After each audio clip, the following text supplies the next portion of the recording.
మొన్నే లడ్డు విషయంలో కలకలం జరిగింది. ఇప్పుడు ఇలా 6 మంది చనిపోవడం, ఇది నిజంగా రాజకీయ కుట్ర కాదా? చూద్దాం రండి. భక్తికి దారైన తిరుమల క్షేత్రం ఒక్క మేనేజ్మెంట్ ఫెయిల్యూర్తో దారుణమైన ఘటనకు ఒక ఎగ్జాంపుల్గా మారింది. తిరుపతిలో జరిగిన స్టాంపేడ్ ఘటన అందరి మనసుల్లో బాధ కలిగించింది. మొన్నే లడ్డు విషయంలో కల్తీ జరిగిందని చెప్పుకొచ్చారు.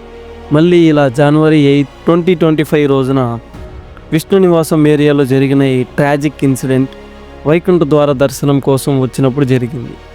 వేల కొద్ది భక్తులు వైకుంఠ ఏకాదశి రోజు వైకుంఠ ద్వారం ద్వారా వెంకటేశ్వర స్వామి దర్శనం చేసుకొని మోక్షం పొందాలని భక్తితో వచ్చిన భక్తులకు ఒక అన్ఎక్స్పెక్టెడ్ ట్రాజడీలో పడ్డారు. టోకెన్స్ కోసం అరేంజ్మెంట్స్ ప్రాపర్గా చేయకపోవడంతో సిచ్యువేషన్ చాలా డేంజరస్ అయ్యింది. పోలీస్ గేట్స్ ఓపెన్ చేయడంతో అన్కంట్రోలబుల్ రష్తో చాలామంది తోసుకొని ముందుకు వెళ్ళడం, week devotees, old people and చిన్నపిల్లలు ఈ రష్ ట్రాప్లో పడి బ్రీత్ కష్టమై చాలామంది సీరియస్ ఇంజురీస్తో హాస్పిటల్లో అడ్మిట్ అయ్యారు. అసలు ఎందుకు ఇలా జరిగిందంటే, ఫస్ట్ వన్, క్రౌడ్ మిస్మేనేజ్మెంట్. వేలాది భక్తులకి ప్రాపర్ క్యూ సిస్టమ్ ఆర్గనైజ్ చేయకుండా ప్రాసెస్ అన్ప్లాన్డ్గా నడిపించడం సిచ్యువేషన్ని అన్కంట్రోలబుల్గా మార్చింది. భక్తులకి క్లియర్ ఇన్స్ట్రక్షన్స్ ఇవ్వకపోవడంతో వాళ్ళలో ప్యానిక్ క్రియేట్ అయింది. Safety protocols and alternative measures గురించి అవేర్నెస్ కూడా లేదు. Emergency response failure. సడన్ రష్కి రెస్పాండ్ అవ్వకపోవడంతో ఇంజ్యూర్డ్ డివోటీస్కి ఇమ్మీడియట్ హెల్ప్ ఏది రీచ్ అవ్వలేదు. And proper first aid kits or ambulance కూడా దగ్గరలో లేదు. ఇంకా విక్టిమ్స్ దగ్గరకు వస్తే ఇందులో ఒక 65 years ఓల్డ్ భక్తురాలు ఒక డేంజరస్ పుష్ వల్ల పడిపోయి బ్రీత్ చోక్ అవ్వడంతో చనిపోయారు. ఒక 10 సంవత్సరాల బాబు రష్లో ఫెయింట్ అయ్యి సీరియస్ ఇంజరీస్తో హాస్పిటల్లో అడ్మిట్ అయ్యారు. ఇంకా మిగతా వారు ఎవరూ గుర్తుపట్టలేకపోతున్నారు.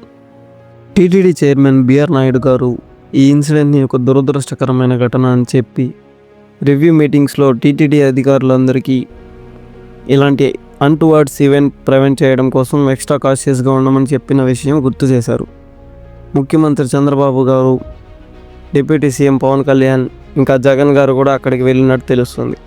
చనిపోయిన ప్రతి ఫ్యామిలీకి 25 lakhs ఇచ్చి కాంట్రాక్ట్ జాబ్ ఇప్పిస్తాం, గాయపడిన వారికి 1 lakh ఇచ్చి దర్శనం చేయిస్తాం. ఈ ఇన్సిడెంట్లో ఇన్వాల్వ్ అయిన ఆఫీసర్స్ డిఎస్పీ రమణ కుమార్, గోశాల డైరెక్టర్ హరినాథ్ రెడ్డిని సస్పెండ్ చేస్తున్నాం. SP Subbarayudu, joint commissioner Gautami, అలాగే టీటీడీ మెయిన్ సెక్యూరిటీ ఆఫీసర్ శ్రీధర్ని వెంటనే ట్రాన్స్ఫర్ చేస్తున్నామని ఏపీ సీఎం చంద్రబాబు నాయుడు గారు చెప్పారు. ఈ దురదృష్టకరమైన ఘటన టీటీడీ అఫీషియల్స్ యొక్క మిసరబుల్ ఫెయిల్యూర్ వల్ల జరిగిందని స్పష్టంగా తెలుస్తుంది. అసలు ఏం చేసింటే బెటర్ అయ్యేది? ఇలాంటి ట్రాజడీస్ ఫ్యూచర్లో జరగకుండా ఉండడానికి స్ట్రాంగ్ సొల్యూషన్స్ కావాలి. మెయిన్గా డిజిటల్ టోకెన్ డిస్ట్రిబ్యూషన్, మాన్యువల్గా కాకుండా ఆన్లైన్ డిజిటల్ సిస్టమ్ ఇంప్లిమెంట్ చేయాలి. డివోటీస్కి స్లాట్ బేస్డ్ బుకింగ్ సిస్టమ్ చేయడంతో క్రౌడ్ని కంట్రోల్ చేయడంలో ఈజీ అవుతుంది. Advance queue management, barricades, proper signage and clear queue సిస్టమ్ని మెయింటైన్ చేయడంతో అన్నెసరీ క్రౌడ్ బిల్డప్ని అవాయిడ్ చేయొచ్చు. ఎమర్జెన్సీ టీమ్ డిప్లాయ్మెంట్, లార్జ్ క్రౌడ్స్కి డెడికేటెడ్ ఎమర్జెన్సీ రెస్పాన్స్ టీమ్ రెడీగా ఉండాలి. Basic medical kits and immediate సపోర్ట్కి అంబులెన్స్ని కూడా ఆర్గనైజ్ చేయాలి. వాలంటీర్ ట్రైనింగ్, భక్తుల సేఫ్టీకి trained volunteers and temple staff appointment చేయడం ఒక నెసెసిటీ. ఎవరికి ఏ సిచ్యువేషన్లో ఎలా రియాక్ట్ అవ్వాలో ట్రైనింగ్ ఇవ్వాలి. కమ్యూనికేషన్ అండ్ అవేర్నెస్, డివోటీస్కి మొబైల్ యాప్స్ అండ్ అనౌన్స్మెంట్స్ ద్వారా సేఫ్టీ గైడ్లైన్స్ అండ్ ఇన్స్ట్రక్షన్స్ క్లియర్గా ఇవ్వడానికి అరేంజ్మెంట్స్ చేయాలి. భక్తులకు కూడా ఇలాంటి గైడ్లైన్స్ని ఫాలో చేయడానికి ఎంకరేజ్ చేయాలి. ఇంకా ఫైనల్గా మా ప్రకారం అయితే ఏ రోజు చూసినా కలియుగ దైవం ఒకేలా ఉంటారు. రద్దీ తక్కువ సమయంలో ఆయన్ను కళ్ళు నిండుగా చూడడం ఎంతో మంచిది. వృద్ధులు, చిన్నపిల్లలు ఉన్నవారు ఇలాంటి దగ్గరికి వెళ్లకుండా ఉండడం మంచిది. సో దీనిపై మీ ఒపీనియన్ కామెంట్ చేసి ఈ విషయం అందరికీ చేరేలా షేర్ చేయండి.